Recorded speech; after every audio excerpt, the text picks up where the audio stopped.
নমস্কার বন্ধুরা, আমি লিপি মণ্ডল সুন্দরবন থেকে। আজকের রান্না করব শিম আলু দিয়ে মাছের ঝোল। তো ভিডিওটা দেখতে থাকো। দিয়ে দিলাম কড়াইতে তেল পরিমাণ মতন। শিমটাকে ভেজে নেব।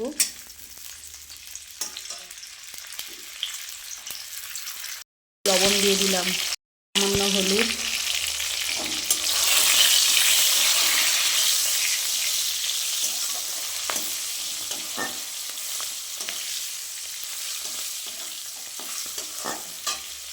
আমি নামিয়ে নিয়েছি।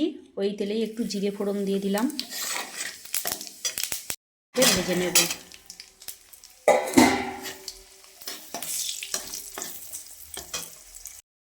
তো আলুটা আমার ভাজা ভাজা হয়ে গেছে। এবার আমি দিয়ে দেব মশলা বাটা। এখানে আছে পেঁয়াজ, একটু রসুন, কাঁচা লঙ্কা বাটা দিয়ে দিলাম।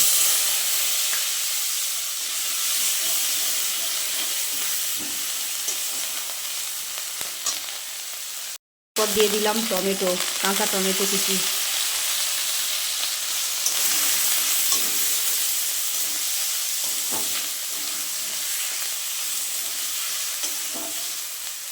তো এবার আমি দিয়ে দেব লঙ্কার গুঁড়ো, হলুদ গুঁড়ো আর পরিমাণ মতন লবণ।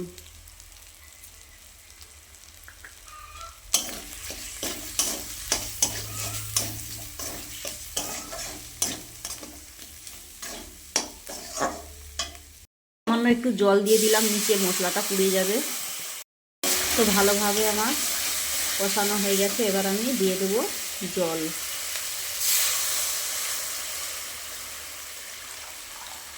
পরিমাণ মতন জল দিয়ে দিলাম।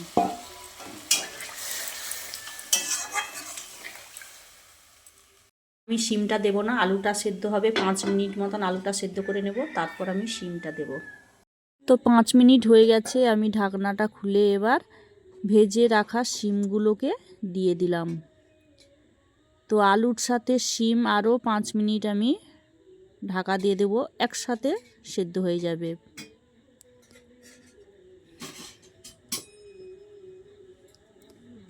তারপর এদিকে এই যে মাছগুলোকে ভেজে নিয়েছি, আর বড়ি, বাড়ির তৈরি করা বড়ি দুটো দিয়ে দিয়েছি, মাছের ঝোলের সাথে হয়ে যাবে বলে।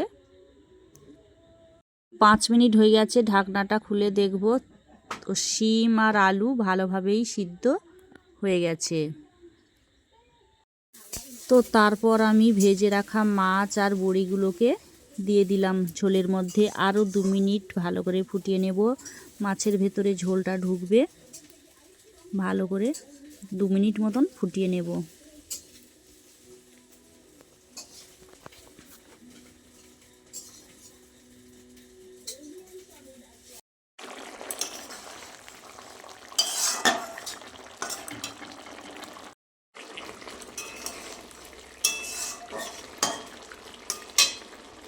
তারপর 2 মিনিট ফুটিয়ে নিয়ে আমি জিরের গুঁড়ো দিয়ে দিলাম।